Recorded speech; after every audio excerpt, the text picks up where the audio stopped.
Early in the morning on Tuesday, November 26th, the fire alarms went off in Humphreys Hall, the building which holds SITTV's television studio, as well as around 150 resident students.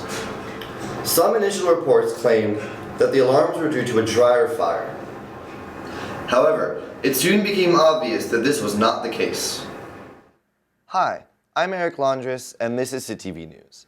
I'm here with a special report that quite literally hit very close to SITTV's home.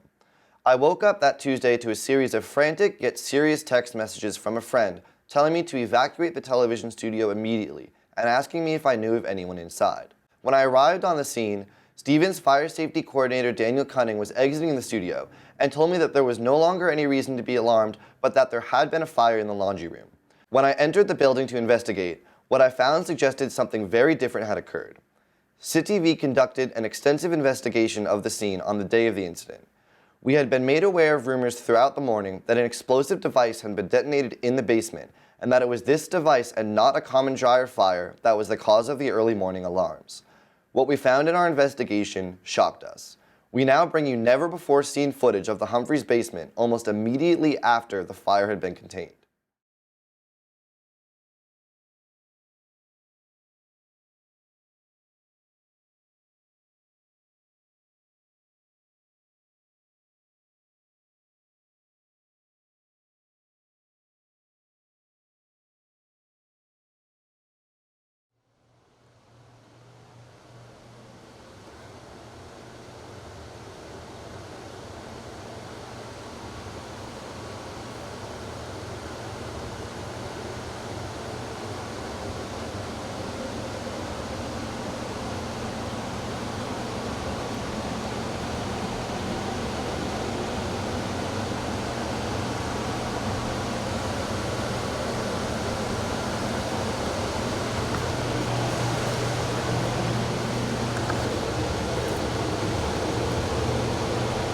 This appears to be some sort of foam.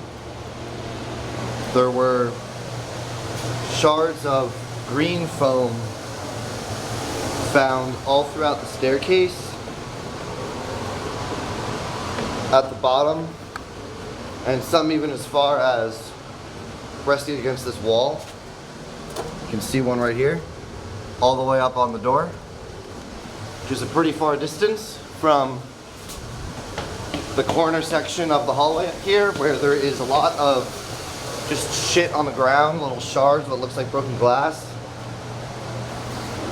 There's a red splotch on the wall, appears to be the same color as the foam. There's what appears to be, I guess, like char marks on the wall, black shit kind of all up and down it. And this debris here is scattered all around the floor of the hallway. It ends here. It looks like this door was closed. Whatever happened, but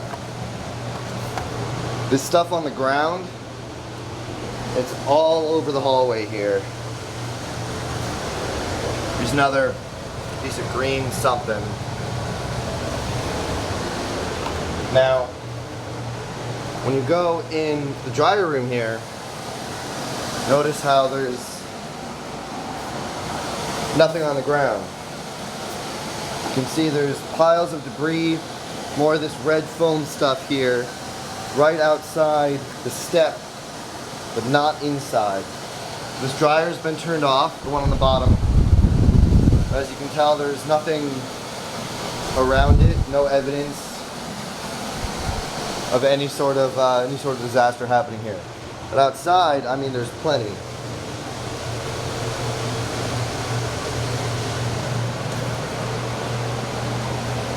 So there's a very strong smell, very strong odor of smoke and something else. I can't quite place it. It doesn't just smell like your average campfire. It's kind of faded now. They've got these ventilation machines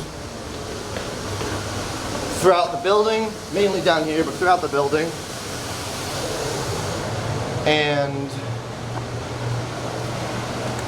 most interestingly is this machine, which is a hydroxyl odor processor.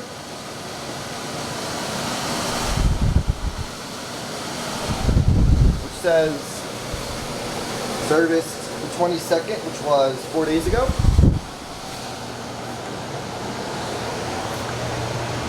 There's a fire extinguisher here. Does not appear to have been used recently. This inspection is good.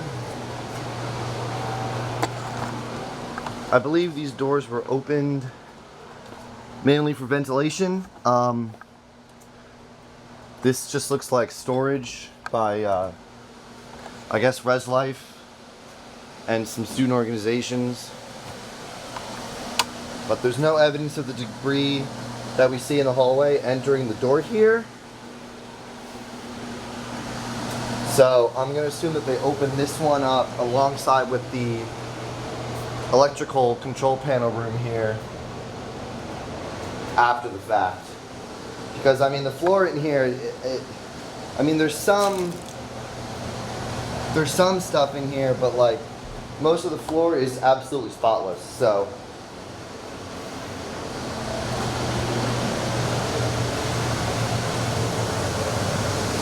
This door was also propped open. It's usually closed and locked.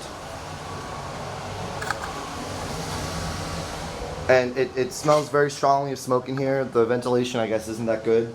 Although, in this room in particular, there aren't really any signs of life. I mean, I was in this room about a year ago, maybe a little more, and it looks pretty much identical, so. But then you go out in the hallway, and now there's shit everywhere. There's police line, do not cross tape, kind of scattered around the hallways. It's all been cut down. It's all been torn away. None of it is still closed off. But I mean, as you can see, there's what appears to be, maybe you can't see with the camera, but with the way the light moves, there's little bits of broken glass all over the floor here and all up the stairway. Not quite sure what that's about.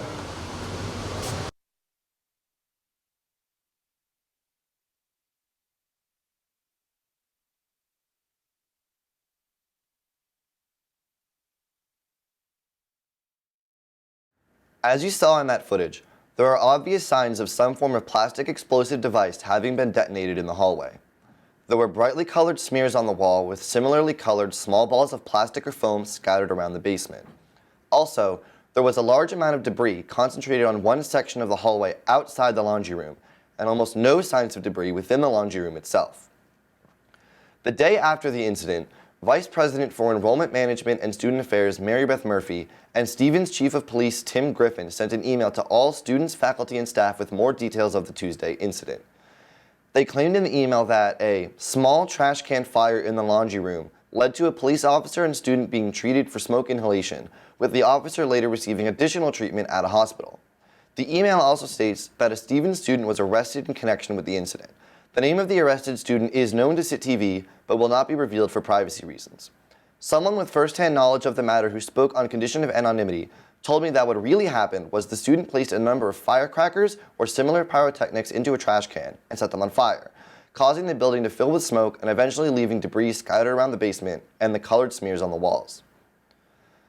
Someone with knowledge of the motives of the arrested student who agreed to speak anonymously stated that the student never intended to create a situation of danger.